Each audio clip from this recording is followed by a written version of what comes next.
Okay, so chapter 6 from They Say, I Say is really valuable for understanding the issues that you have to think about for assignment 3. So um, the uh, the name of that chapter is Planting a Naysayer. And if you go to page 84, this is where this comes from. This is an informal way, and I think it captures the idea. It says, but is my proposal realistic? What are the chances of its actually being adopted? That's the question you should be asking yourself when you're writing this paper, and try to answer the objections that people will give. So this reminds me of another pitfall of A3, and it's when students propose a solution that has no teeth. Essentially, it's almost like wishful thinking solutions. So, like if you take an example like, okay, the homeless need more food and housing. The solution: people should donate and give their time and money. Yeah, I'm sure if you donated your time and money, then the homeless would have more food and housing. Like, it's like, of course, but that doesn't. This solution has no teeth. It has no way of being implemented. That's the part that this paper really kind of hinges on, and that's the part that's really missing from some papers. And students really struggle with this idea because it's like, it's very, very easy to look at a problem and say, well, clearly people should just do X, Y, Z. Yeah, they should, but how are you going to get people to do that? For example, will you have a fundraising campaign? If so, what kind? How will you know this is the best option for raising money? Those are all the things that you would find sources for that would talk about like ways of raising money or something, or maybe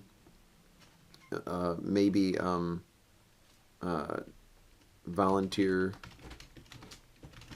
churches. I know that there's like the homeless shelter in Mount Pleasant. It's actually like churches in Mount Pleasant volunteer 1 week of their grounds to housing homeless, and then it's sort of like a mobile homeless shelter, and so it goes around from church to church, and they hold them for 1 week, and they house them. And during that time there's like meals and workshops for getting jobs and things of that nature. So it's like, well, okay, you have to look at that system and find out, is that system working? You'd have to do research about that system. You'd have to think about ways that is working or not working. And maybe maybe you could even talk to that organization and find out, okay, do they have enough churches to do it? If they don't, why? Okay. Those are all things that would be part of the second half of the paper of establishing a solution. So you should really be thinking about that.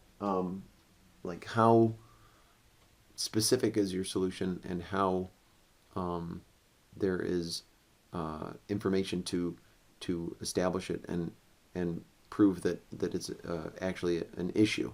So without that, the paper will just be really kind of wishful thinking, and we don't want that. I'll give you another example. Like, what about mental health on college campuses? You could say, well, we need to reduce stigma. People should not have a stigma about mental health. Well, sure, people shouldn't have a stigma, but we can't just wave our finger at people and say, no, don't have a stigma, and then that makes the problem go away. Or we can't just say, I've identified what people should do, therefore problem solved. Well, we still have to think about how we're going to do that. So, and also there's this problem, real problem with when students write about these papers, is they just sort of go with their gut, or they have a hunch, and they think, you know what, I have a hunch, I think that's what it is. Actually, we don't know what it is. You have to. That's why you have to kind of investigate these. So we don't know. So we have to think about this. Like, we have to find sources We can say, oh, it's stigma, it's stigma. Is that why people don't get help? I don't know. And students have like researched this, and I've seen several papers on it, and it turns out that stigma is very, very complicated, because you can even reduce public stigma, but it has no effect on a person's personal stigma. So, you might be able to get a large group to be more accepting of people who have mental health issues, but then it turns out the person with mental health issues has their own stigma, that they perceive other people to be more judging and more condemning and more unaccepting, and so they don't get help, even if there are resources and even if people are more engaged. And then so the problem is very complicated, and so you have to so then that all factors into your solution. So if it's like, okay, so if the one of the main problems is, individuals have a sense of public stigma that is not accurate, then what? How do you fix that? So you might say, oh, we're going to, maybe the solution will be, have a presentation at CMU orientation about, and this part here is going to have to be informed by research. You have to inform it by research. You have to have sources that say what you're going to include in that orientation and that presentation at CMU. You can't just say, oh, then we'll tell people. Well, how will you tell people? What exactly will you tell them? These are the things that kind of go back to, is your proposal realistic, and what are the chances of it actually being adopted? And so think about that. There are these two main points that are later on in the chapter that are really, really valuable. One of them is represent objections fairly, and then answer objections. So, well, not yet. So represent objections fairly. I've had some students that it's like, if you, part of raising objections and planting naysayers is part of this critical thinking process, but I've seen students raise objections that were like deadly objections to their paper project, and it's like, oh no, you have chose your paper is not defensible. Now what? So, for example, it might actually be that your solution won't work, and the objection just like kills it. Those are the scariest times, and I've had that happen to myself. Like when I was writing a paper where I read an article that it made me consider something about my paper that I'd never thought of before, and then I was like, oh no, it's ruined my whole plan. And so there's two responses when you get into that situation. When you start considering objections and you realize there's some serious, heavy objections against your plan, is the one is I call it pay no attention to the man behind the curtain.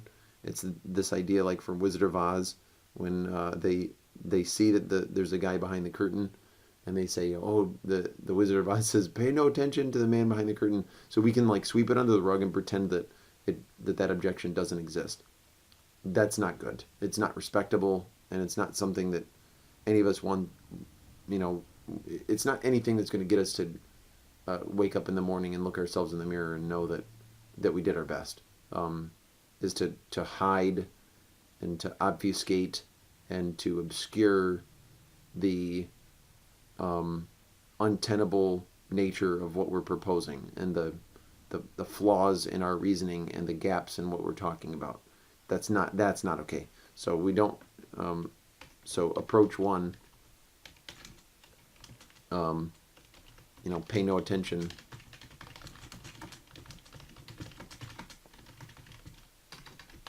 It is essentially avoid it. But this is this is not brave or respectable. Okay, so don't do that. Instead, think of another approach. Adapt. Okay, adapt to the objection. So you want to, when we say answer objections, that means like answer legitimate objections that are problems. So, like for example, I've seen solutions like this. So the solution will say something like, uh, it may not have any effect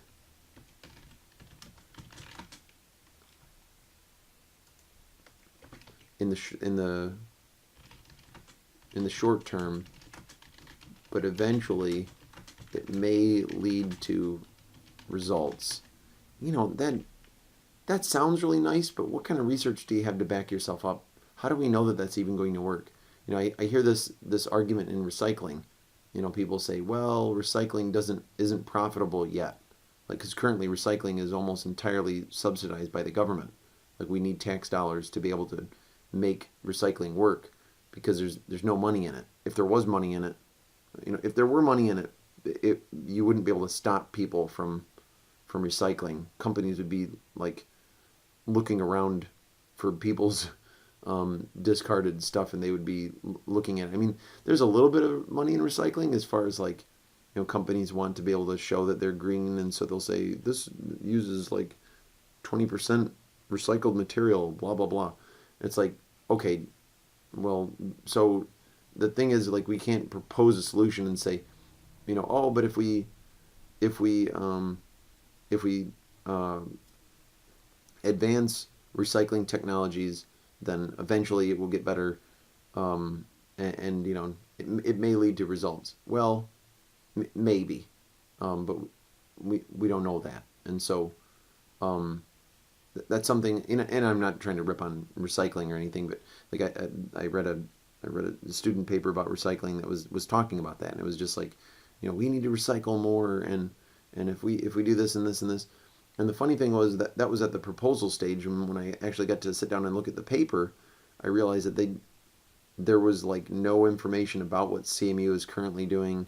And then when the student got serious about it and got further into the project, they realized, oh, CMU is actually already doing a ton to recycle, and so this is not actually a problem. So that's something to think about too. Is like, is the problem you're talking about actually real? Because there may be other universities that aren't doing a good job with recycling, but CMU is pretty active with that. So we have to think about the objection that we're making. The objection kind of reveals what do we even know about our subject, and are we even asking the right questions, and are we even thinking about it properly? Because that's the hard part. So yeah, we want to represent objections fairly. So you can't just say something like, well, it may not have any effect in the short term, but eventually it may. It's like, okay, for one, this part you have to represent it fairly. So you can't just easily just wave your hand and say, oh, well, that shouldn't have an effect. I want to show you that this is actually featured in the back of the book, as on page 90 and 91. He's talking about the situation in the war on drugs, and he says, so he's saying the United States must declare an end to the war on drugs. This war has filled the nation's prisons with poor drug addicts and small-time drug dealers. It has created a multi-billion-dollar black market and rich organized crime groups, and promoted the corruption of government officials throughout the world.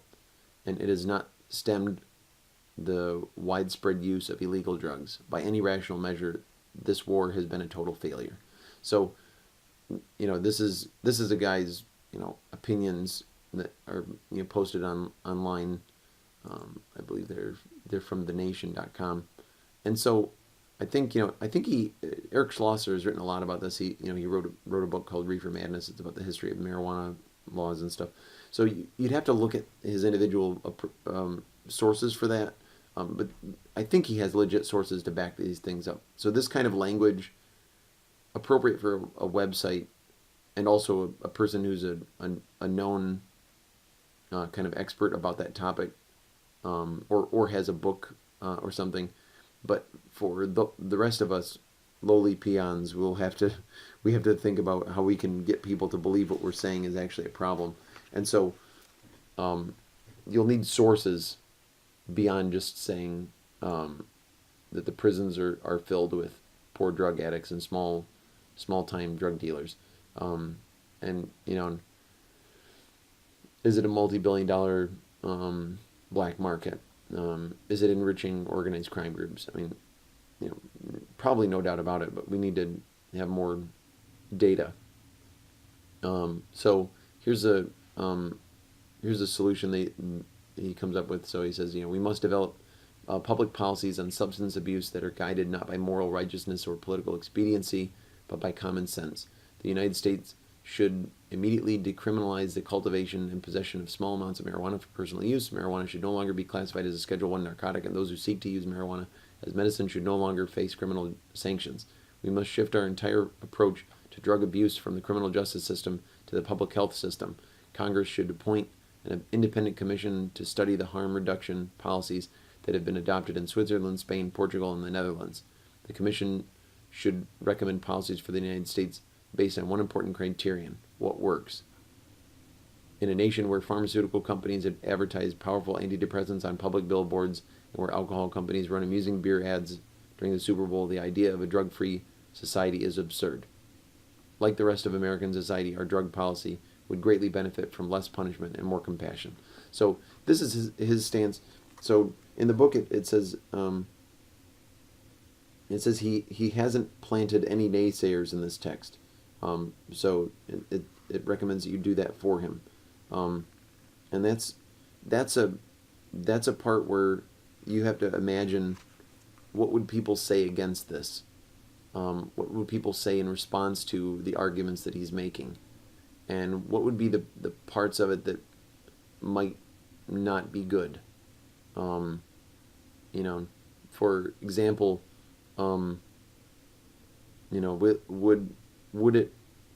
would it be more accessible to children?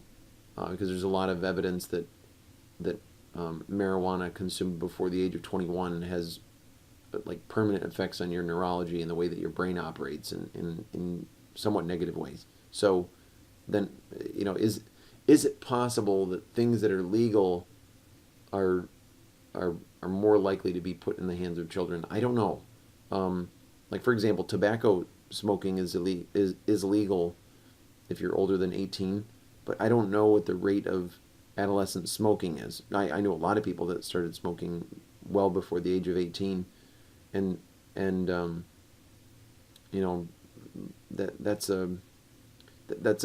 something you'd have to look for. And that's what I would put in here as an objection. And again, it's an objection that with a research paper you'd have to provide some evidence for, and I don't know what the evidence would even be. I don't even know if that would be a problem. But you have to think like that. You have to think, what are the ways that people might object to the solution that I'm coming up with, and sort of finding those things will make your paper stronger and better. So that's something to think about. And I don't know where it would go in here, but in your paper you should think like that. When you're describing the solution, think, what would people object to this? What would they not like about it? And because this seems like it doesn't talk about children, and then that could be adapted into your solution. So you could adapt that into what you would talk about, and maybe you'd talk about the same things that affect the tobacco industry and so on. And so that's something to think about as well. So if you're worried about your solution not really having teeth, come and talk to me, or go to the writing center and bring that up to them. And so I think that's enough on that topic. So please send me emails to clarify questions you might have.